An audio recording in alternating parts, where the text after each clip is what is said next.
I am Agustin Urquiles. I am the Executive Manager for School2Home, and on behalf of the California Emerging Technology Fund and School2Home, I want to welcome you to our 2018 Leadership Academy.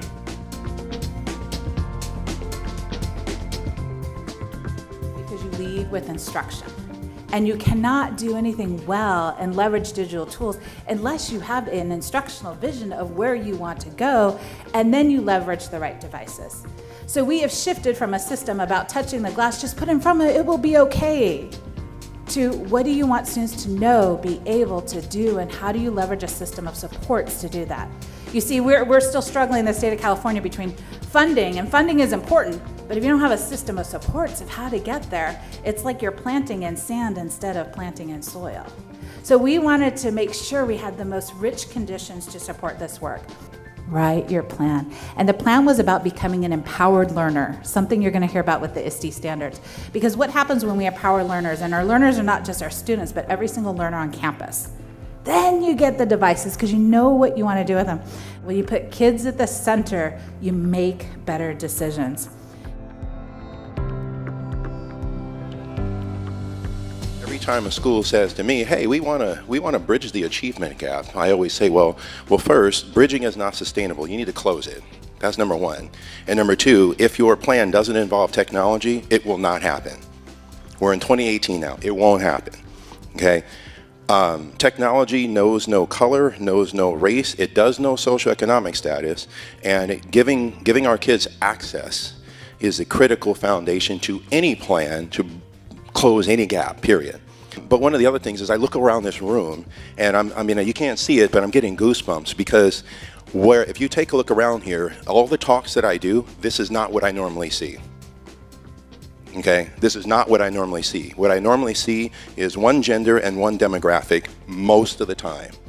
And I think that the brilliance of the fact that you all are here together really captures what I feel in regards to education being accessible on a technology level, a learning level, and a cultural level. The next one, which I've already seen some of the terminology some of you have used on your action plans, is identifying the moral imperative that you refuse to allow students to fail no matter what. Nobody said the work's easy. But if we have the moral imperative, then we don't let students fail. We provide them with as much support and resources as possible, and make sure that we communicate to the students, it is my moral imperative to make sure that you succeed with whatever it is you want to do.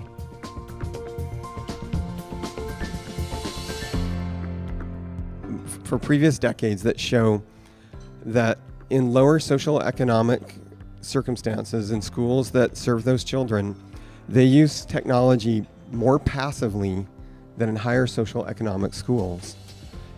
And the studies also show that the more actively students use technology, the more they learn, and at the higher levels of Bloom's taxonomy, they learn better and they learn more.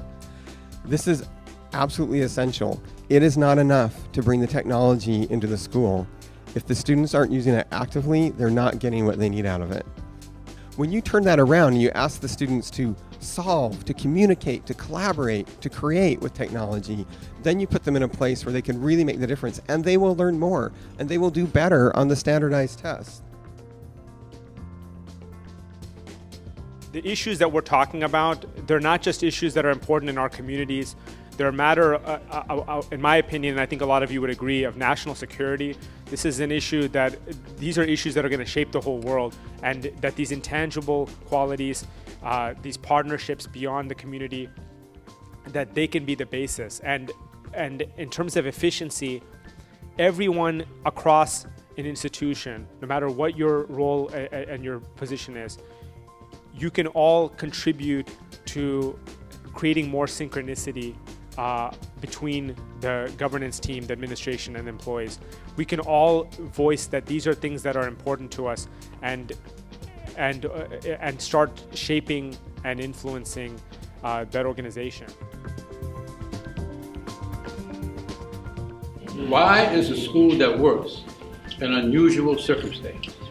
Because of the neighborhood that it's in, and the expectations that the people have had for it for years, that it wasn't supposed to work, and when it did, we're surprised. instead of calling it an extraordinary thing. There's nothing extraordinary about a school that works.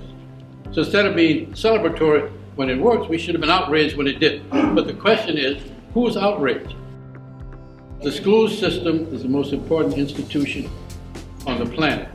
Because if America is the most powerful nation in the world, it has to rely on the public school system. Because the one thing everybody has in common, from the person in the outhouse to the White House, we all had to go to school somewhere. We all had a school teacher. So school teachers are the most important people on the planet. And if you don't go to public school, you have to go to something that looks like public school. So those of us who are responsible for it have an obligation.